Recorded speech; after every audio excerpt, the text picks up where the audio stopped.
Você tem toda a responsabilidade.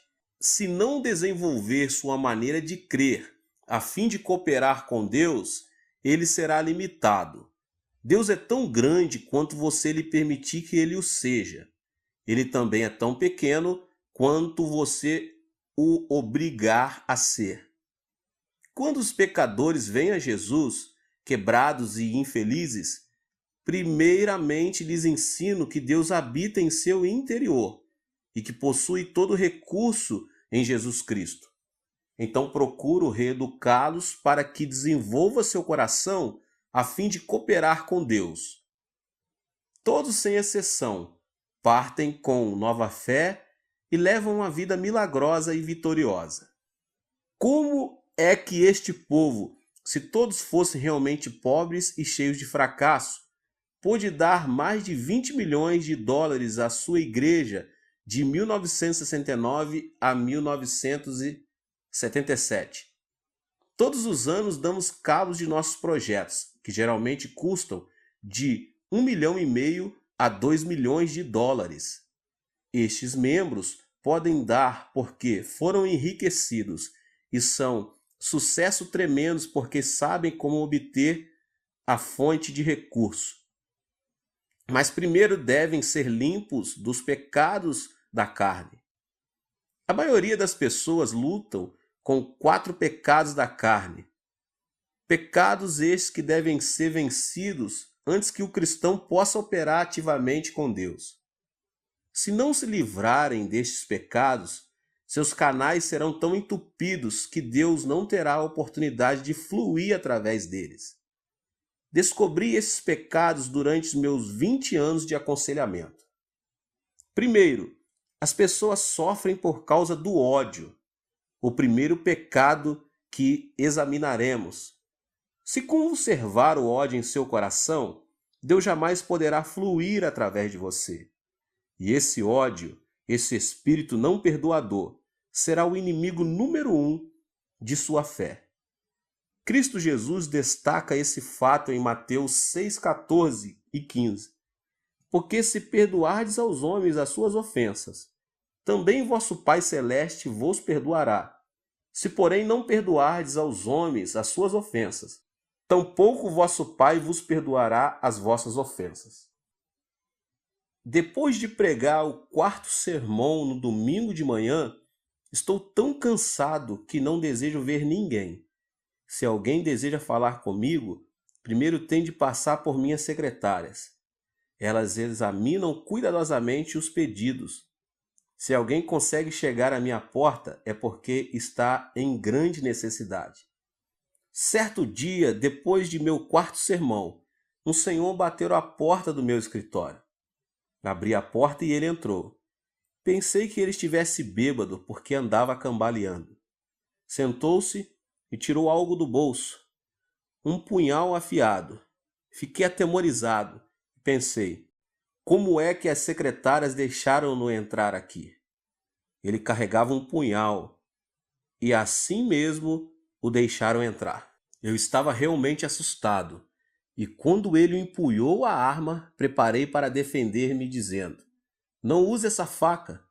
Diga-me por que veio aqui, respondeu ele. Senhor, vou cometer suicídio, mas primeiro vou matar minha esposa, meu sogro, minha sogra e todos os que se encontram ao meu redor. Um amigo meu aconselhou-me a vir a assistir um dos seus cultos antes de fazer todas estas coisas. Vim e assisti ao 4º culto. Escutei com atenção, mas não pude entender nenhuma de suas palavras. Não pude entender seu sotaque e não consegui compreender nada do que o Senhor disse. De modo que depois de ouvir o que o Senhor tem a dizer, vou sair para realizar todos os meus planos. Estou morrendo. Tenho tuberculose e tenho excesso de tosses o tempo todo. Estou morrendo. Acalme-se, disse-lhe. Sente-se aqui e conte-me sua história. Bem, respondeu ele, durante a última etapa da Guerra do Vietnã, eu servi como mecânico e era um motorista. Trabalhei em todas as linhas de frente, construindo trincheiras e estradas, arriscando a vida a fim de ganhar mais dinheiro. Enviava todo o dinheiro para minha mulher, e quando a guerra acabou, mal tinha o suficiente para sair do Vietnã. Mandei-lhe um telegrama de Hong Kong e esperava vê-la com as crianças no aeroporto de Seul. Mas ao chegar lá, não vi nem sombra deles. Pensei que talvez tivessem recebido meu telegrama, mas quando cheguei correndo em casa, descobri estranhos morando lá. Descobri que minha mulher tinha fugido com um jovem. Ela me havia deixado, levando todas as minhas economias. Morava em outra parte da cidade. Fui até lá e implorei-lhe que voltasse para mim. Ela se negou terminantemente. Fui ver meu sogro e minha sogra a fim de expor-lhes o caso. Deram-me $40 e me expulsaram de sua casa. Em menos de uma semana eu tinha um ódio ardente em meu coração e comecei a vomitar sangue. Agora a tuberculose acaba comigo rapidamente e não tenho esperança alguma. Vou destruí-los um por um, então matarei a mim mesmo depois. Cavalheiro, disse-lhe eu, essa não é a maneira de fazer vingança. A melhor maneira de se vingar é encontrar um novo emprego, construir um lar mais lindo e melhor e mostrar a ele do que você é capaz. Desta maneira você realmente poderá vingar-se. Mas matá-los e depois matar a si mesmo não lhe trará satisfação alguma. Odeio-os, clamou ele. Enquanto os odiar, vai destruir-se, disse eu. O ódio destrói mais a pessoa que odeia do que aos outros. Por que você não experimenta Jesus? Perguntei. Quando Jesus entra em seu coração, todo o poder de Deus vem e habita em você. O poder de Deus fluirá através de você. Deus o tocará, o curará e restaurará a sua vida. Você poderá construir sua vida e isso seria vingança verdadeira contra seus inimigos. Enviei-o à montanha de oração, onde ele aceitou a Jesus Cristo como seu salvador pessoal. Contudo, ele não podia perdoar de todo a sua esposa. Pedi-lhe, pois, que bendizesse sua esposa. A melhor maneira de perdoar sua esposa é bendizê-la. Abençoe-lhe o espírito, alma, corpo e vida.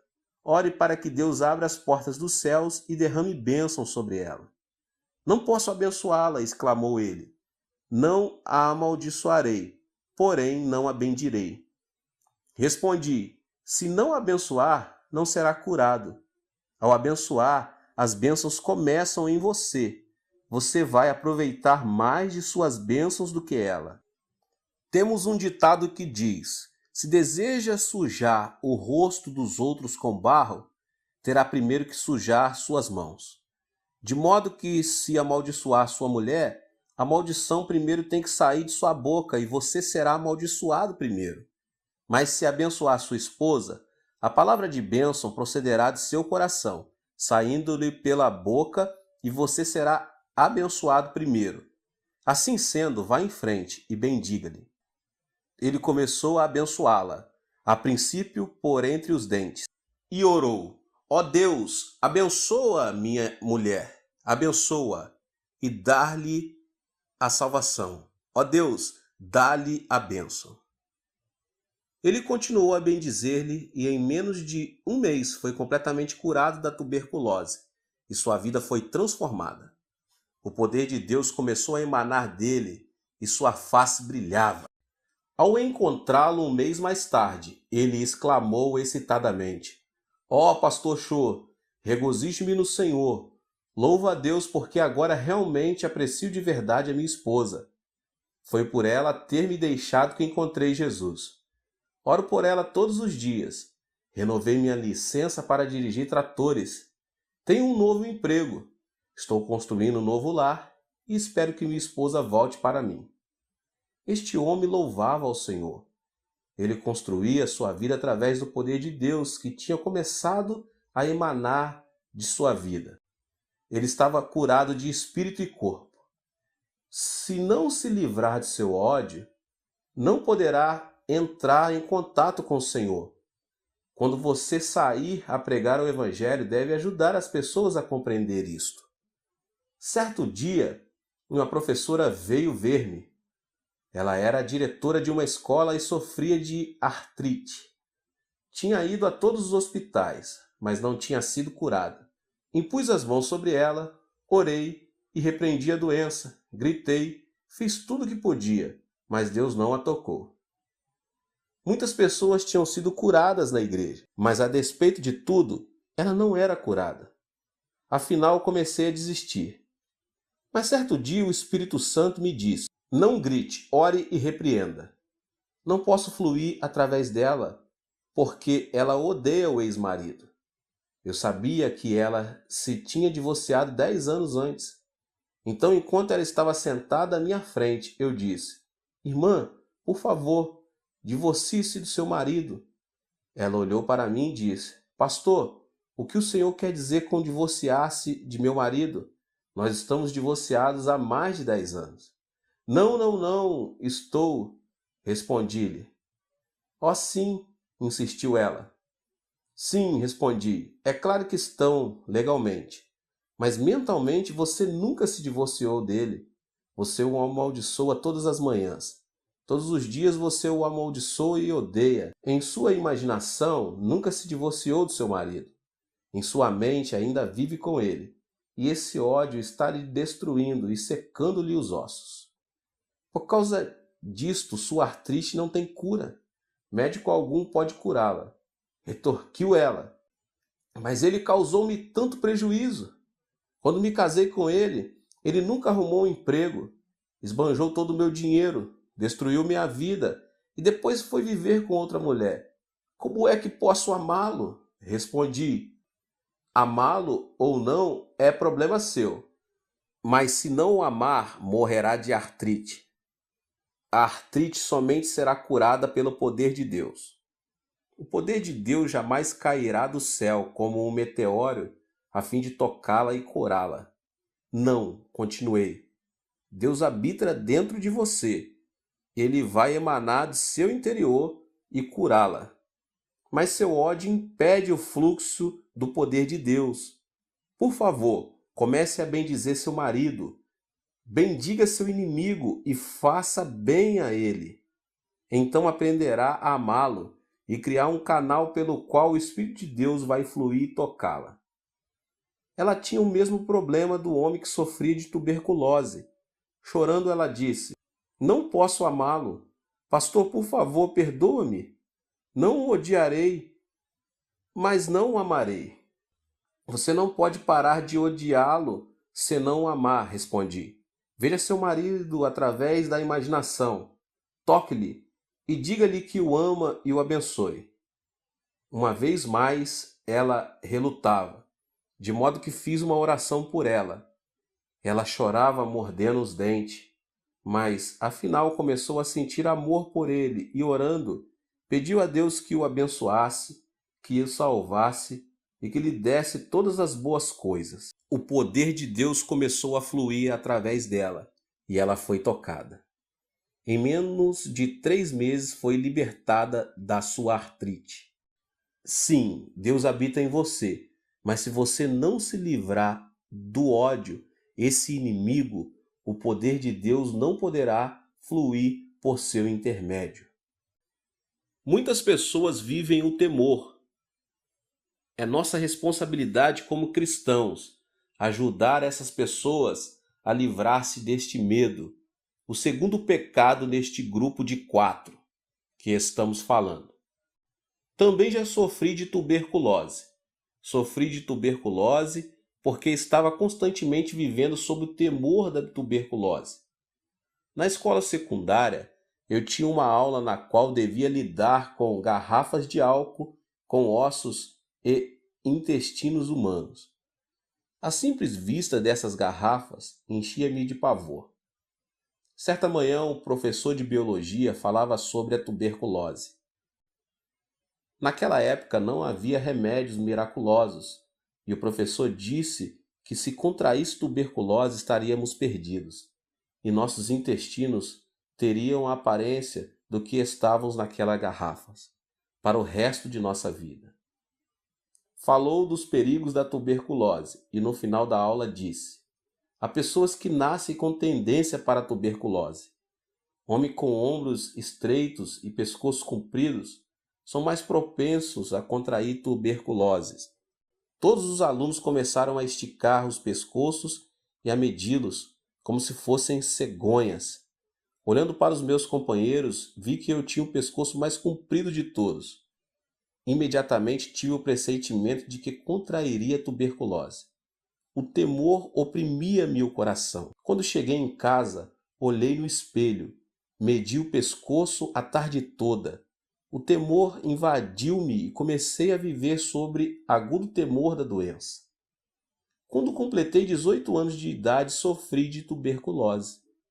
O semelhante atrai o semelhante, e o igual produz seu igual. Se a pessoa tiver medo, o diabo tem um canal aberto para qual atingi-la. Temor é fé negativa. De modo como eu tinha medo da tuberculose, contraí tuberculose, e à medida que vomitava sangue, dizia a mim mesmo: sim, é exatamente isto que eu esperava. Eu tinha lido em certo periódico médico da Coreia que muita gente morre por hábito. Pensava comigo mesmo: como é que a gente pode morrer por hábito? Esses médicos não cristãos falavam do importante papel que o medo tem em nossa vida. Por exemplo, um homem de apenas 50 anos de idade, já avô, morreu de pressão alta. Seu filho, chegando aos 50 anos de idade, morreu de pressão alta. Ao chegar aos 50 anos de idade, no instante em que sentia alguma tontura, ele há de pensar: ó, isso é um ataque de coração. Se sentir alguma dor no peito, espera imediatamente outro ataque. Vive cada dia com o seu temor e expectativa. O medo cria esta situação em seu corpo e logo ele está de morrer de um ataque cardíaco. Muitas mulheres morrem por causa do medo do câncer. Certa mulher poderia dizer: bem, minha tia morreu de câncer, minha mãe morreu de câncer, de modo que com certeza também morrerei de câncer. Quando essa mulher chegar à mesma idade na qual sua tia e sua mãe faleceram e sentir qualquer tipo de dor, poderá dizer: ó, isto é o câncer. Certamente está chegando meu tempo. Ela há de esperar todos os dias, dizendo a si mesma que vai sofrer de câncer, e repetirá esse pensamento muitas vezes. É desta maneira que os médicos diziam que a pessoa morreria por hábito. Se a pessoa tiver um temor específico, então o poder da destruição começará a fluir. Em 1969, quando Deus me pediu que renunciasse ao pastorado de minha segunda igreja, eu tinha 10 mil membros batizados com uma assistência regular de 12 mil. Eu vivia feliz, sentia-me bem satisfeito. Tinha uma linda casa, uma esposa maravilhosa, filhos, carro do último modelo e até chofé. Então eu disse: Deus, vou ficar nessa igreja até que os meus cabelos se tornem brancos. Mas certo dia, enquanto estava orando em meu escritório, o Espírito Santo veio e disse: Shô, seu tempo aqui terminou. Você deve preparar-se para mudar. Ó Senhor, disse eu, mudar-me? Já comecei uma igreja e esta é a segunda que começo e edifico. Desejas que eu vá abrir um terceiro trabalho? Por que deve ser sempre eu que dê início a novas obras? Estás escolhendo a pessoa errada. Dize a outro que vá. Assim comecei a discutir com o Senhor. Ninguém, entretanto, deve argumentar com Deus, porque ele sempre tem razão. Finalmente, Deus persuadiu-me dizendo: você deve ir e edificar uma igreja com espaço para 10 mil pessoas. Uma igreja que possa enviar pelo menos 500 missionários. Pai, repliquei, não posso fazer isso. Tenho pavor mortal de edificar uma igreja desse tamanho. Mas Deus disse: não. Disse-lhe que vá e você tem que ir. Consultei um construtor acerca dos custos. Disse-me ele por alto que eu ia precisar de pelo menos 2,5 milhões de dólares só para a igreja. Para o terreno precisava de outro $500.000 e para o terreno contíguo, a fim de construir o complexo de apartamentos, outros $2 milhões. Um total de não menos $5 milhões. Perguntou-me quanto dinheiro eu tinha. Disse-lhe que possuía $2.500. Ele olhou para mim espantado, sacudiu a cabeça e não disse nada. Então fui a uma reunião dos anciões da igreja e contei-lhes o plano. Certo ancião disse: Pastor, quanto dinheiro o senhor vai conseguir nos Estados Unidos? Nenhum centavo, disse-lhe eu. Disseram: O senhor é um bom homem, um ministro genuíno, mas não é homem de negócios. Não é assim que se constrói uma igreja em um complexo de apartamentos. Então reuni meus 600 diáconos. Quando lhes contei o plano, começaram imediatamente a agir como coelhos assustados, como se eu fosse impor-lhes um tributo de sangue. Senti-me desnorteado. Estava cheio de medo. Fui ao Senhor. Senhor, ouviste todas as palavras dos anciões e diáconos. Estão todos de acordo, de modo que o Senhor tem de pensar sobre este assunto de novo. Então o Espírito Santo falou ao meu coração: Filho, quando foi que lhe pedi que fosse falar aos anciões e com os diáconos? Então, eu não devia? Perguntei. O Espírito respondeu: Mandei que você construísse uma igreja, não que a discutisse. Esta é a minha ordem. Levantei-me dizendo: Sim, se esta é a tua ordem, cumpri-la-ei. Fui à prefeitura e comprei a crédito quase 2 hectares no campo mais caro, situados em frente ao edifício do Congresso, um dos lugares mais cobiçados de toda a Coreia. Depois fui ao construtor e assinei um contrato com ele para a construção da igreja e do complexo de apartamento. Tudo a crédito. Pensei com meus botões: eles construirão a igreja. Eu confiarei em Deus e verei o que acontece. No dia em que comecei as obras, fizemos um culto especial. Finalizado o culto, fui ver como as coisas andavam. Pensei que os trabalhadores abririam umas poucas valas e que ali começariam a colocar o cimento para os alicerces, e que em pouco tempo o edifício estaria terminado. Mas havia dúzia de tratores trabalhando e cavando a terra como se fossem fazer um lago. Fiquei louco de medo e perguntei: Pai, como vês estes homens estão escavando? Eu terei que pagar por tudo isso. Não posso. Fiquei paralisado de medo. Meus joelhos começaram a tremer e pela imaginação me vi sendo levado num carro da polícia. Ajoelhei-me e orei: Ó Deus, o que posso fazer? Onde devo me enfiar? Onde estás tu? Sei que és o recurso total e coloco minha confiança em ti. Enquanto orava, tive uma visão de Deus trabalhando e o medo me deixou.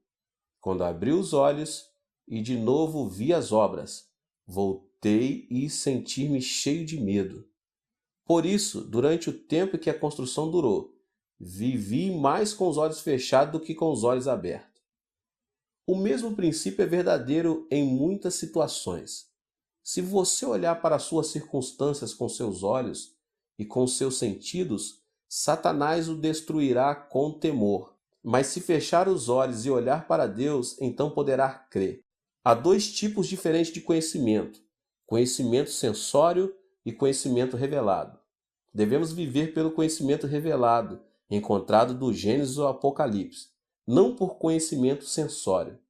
Devemos instruir as pessoas a desistirem do temor de seu ambiente, de suas circunstâncias.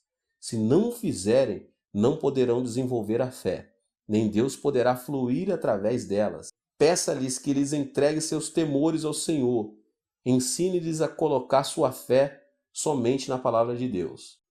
Muitas pessoas vivem com complexos de inferioridade e estão completamente frustradas. Esse sentimento de inferioridade é a terceira área problemática que discutirei agora nesta pregação. Se as pessoas sentirem-se inferiores por viverem numa área de favelas, você não as poderá tirar dali. Talvez tenham fracassado em seus negócios e se resignaram a ser fracassos. Mas enquanto tiverem essa atitude, você não as pode ajudar. Você deve pedir que cada um entregue seu complexo de inferioridade a Deus e permita-se ser reconstruído pelo amor de Deus. Certo dia, um menino matou o irmão menor com uma faca. A notícia causou sensação imediata. Os pais amavam o menino falecido com grande ardor. Louvavam-no constantemente na presença do seu irmão maior. O irmão maior começou a sentir-se desprezado e inferior. Certo dia, quando os pais estavam fora, o irmão menor chegou da escola e o mais velho o matou. O complexo de inferioridade é muito destrutivo. Uma vez sofri de um complexo de inferioridade. Depois de lutar durante 2 anos em meu primeiro trabalho pioneiro, a igreja começou a crescer. Mas em uma igreja muito barulhenta, uma verdadeira igreja pentecostal. Muita gente recebia o batismo no Espírito Santo e muitos eram curados de diversas doenças. Certo dia, o executivo principal de nossa denominação mandou chamar-me. Nesta época, eles estavam em meio caminho entre os pentecostais mais ardorosos e os presbiterianos mais conservadores. Perguntaram-me: você realmente está orando pelos enfermos e fazendo com que as pessoas gritem e falem outras línguas em seus cultos? Sim, respondi. Você é um fanático, asseveraram. Não sou fanático. Faço tudo de acordo com o ensino bíblico, defendi-me. Depois de discutir este assunto, cassaram minha licença ministerial, me mandaram embora. Fui expulso de minha própria denominação. Depois de algum tempo, o missionário John Huston veio e me levou de volta. Ao ser expulso, fui atingido por sentimentos de inferioridade. Esse complexo de inferioridade produziu em mim um sentimento de destruição. Foi-me difícil sair dessa situação. Na época em que os membros da comissão executiva me expulsaram, entretanto, não sabiam que certo dia eu seria superintendente-geral dessa mesma denominação. Esse foi um cargo que ocupei até recentemente. Quando fui eleito para esse cargo, tínhamos somente 2.000 membros. Aplicando as leis da fé e ensinando aos pastores, tive um rápido crescimento. Quando pedi demissão do cargo, as estatísticas revelaram que a denominação contava com total de 30 igrejas e com mais de 200.000 membros. Devemos lidar com os que se sentem capazes de vencer na vida. Devemos tirá-los de sua depressão e pessimismo, edificá-los no amor de Jesus Cristo e dar-lhes fé, dizendo-lhes que nada é impossível ao que crê. Devemos curá-los e treiná-los. Logo eles se desfarão de seu sentimento de inferioridade. Certo domingo de manhã, enquanto pregava no segundo culto, vi um homem que eu sabia estar mentalmente doente. Ele foi trazido com os pés e mãos amarrados. Nesse dia, estávamos fazendo o compromisso para terminarmos com êxito a 5ª etapa da construção. Muitas pessoas estavam preenchendo cartões de compromisso. Quando esse homem recebeu um cartão, ele o preencheu com a quantia de $100. Sua esposa riu quando os diáconos passaram para recolher as ofertas. Não acredite nele, disse ela. Ele está doido. Mas depois do culto, quando o fui ver, ele estava completamente curado pelo poder do Espírito Santo.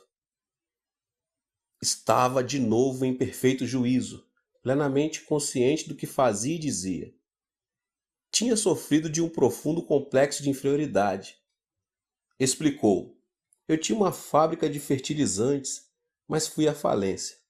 Fiquei tão preocupado que perdi a razão. Então, levaram-me para um hospital psiquiátrico, onde recebi uma série de eletrochoques. Mas nunca me curaram.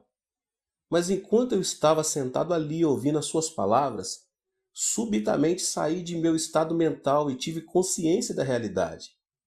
Perdi meus amigos, meu prestígio e meu crédito. Tenho uma montanha de dívidas. Não posso fazer nada. Não sou ninguém. Você é alguma coisa, disse-lhe eu. Você não é inferior. Você veio a Jesus e agora todo o poder de Cristo e todos os seus recursos residem em você. Você é um homem de Deus. Levante-se vitoriosamente. Você tem dentro de si todo o poder e todos os recursos de Deus à espera de serem liberados. Que tipo de trabalho posso fazer? Perguntou-me. Não sei, respondi. Mas continue a ler a Bíblia e a orar. Certo dia ele voltou cheio de entusiasmo. Pastor, li o versículo da Bíblia que diz sermos o sal da terra e a luz do mundo. Que lhe parece eu entrar no negócio de vender sal a varejo? Se você acredita nisso, vá em frente, disse eu. Faça-o. Ele se foi e começou a vender sal em pequena escala. Pagou seus dízimos, pagou a promessa que tinha feito e regozijava-se muito no Senhor. Deus começou a abençoá-lo e seu negócio de vender sal prosperou muito.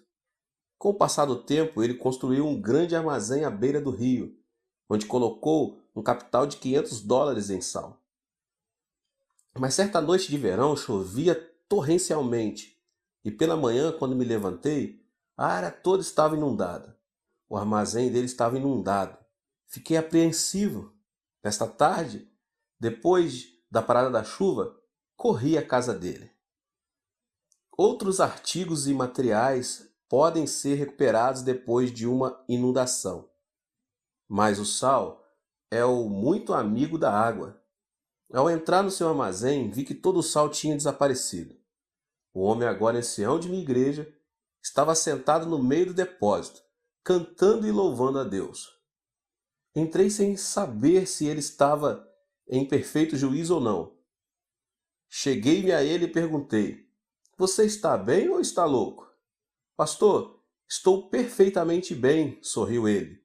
Não estou louco. Não se preocupe. Perdi tudo. Deus o levou. Mas como o Senhor sempre me tem dito, os recursos todos estão dentro de mim. A água pode lavar meu sal, mas não pode desfazer os recursos da presença de Deus que habita em mim. Posso fazer brotar esses recursos novamente através da fé e da oração. Espere só. Dê-me um tempo. Levantarei meus negócios de novo.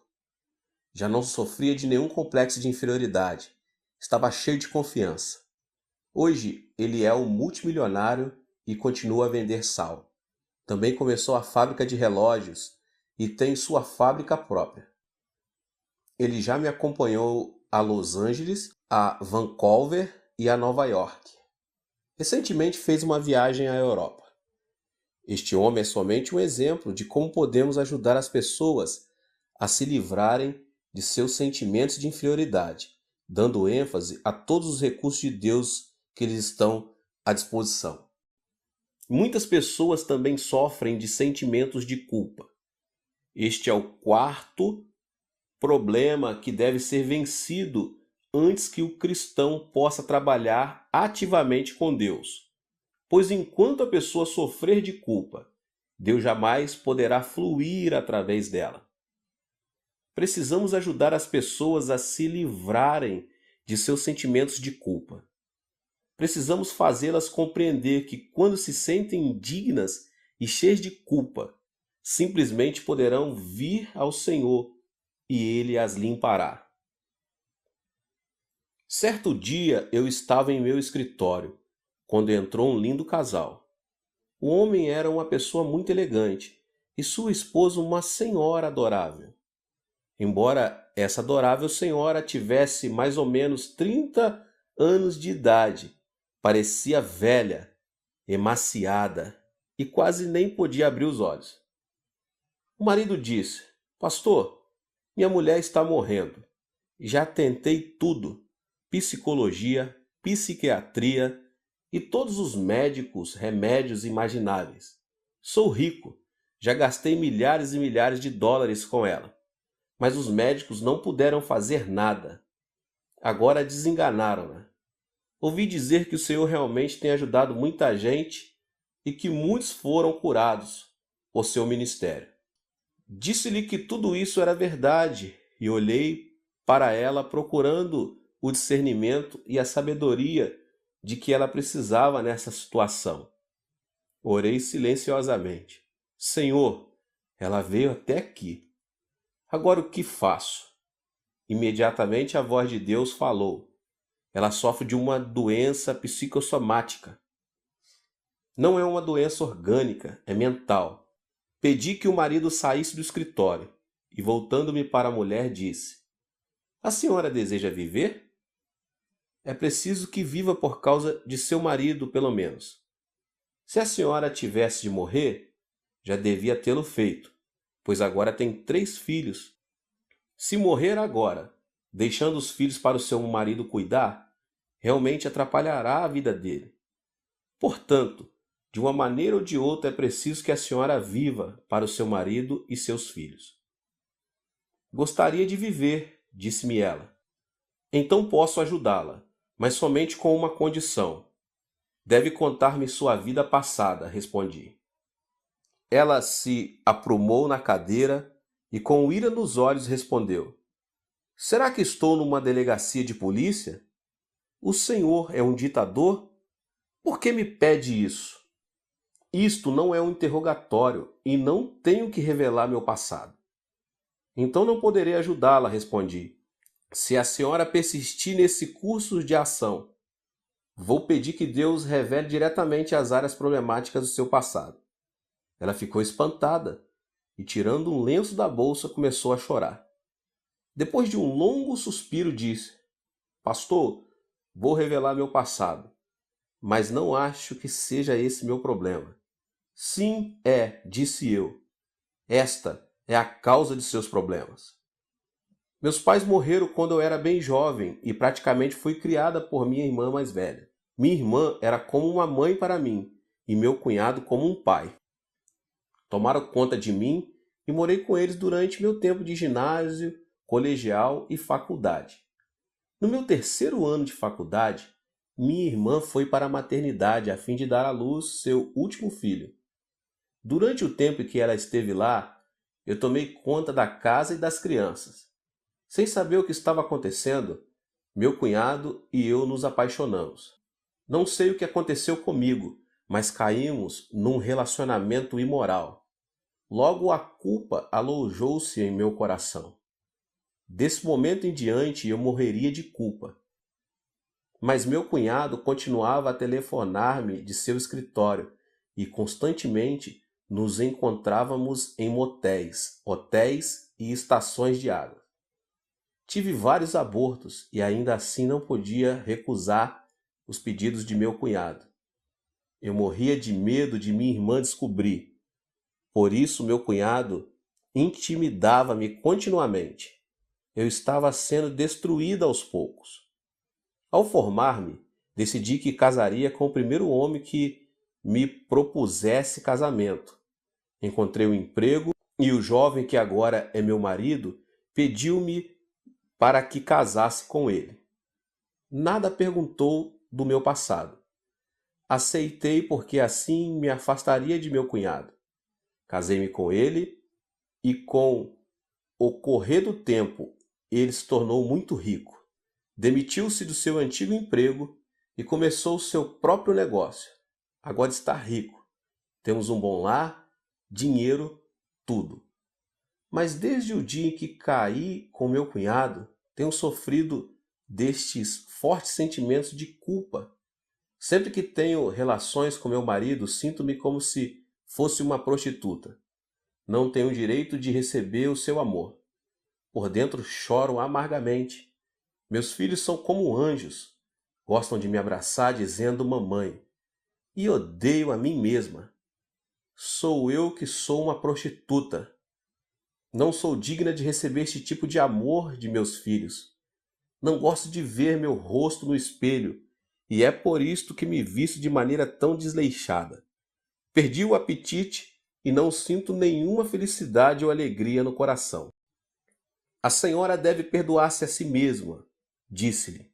Tenho boas novas para a senhora. Jesus Cristo veio e morreu na cruz pela senhora e pelos seus pecados. Nem mesmo Jesus pode perdoar os meus pecados, clamou ela, chorando. Meus pecados são grandes e profundos demais para serem perdoados.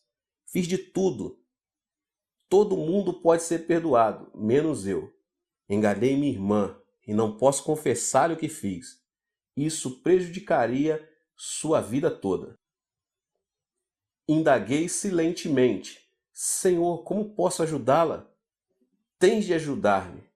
Então ouvi um suave sussurro em meu coração e subitamente ocorreu uma ideia.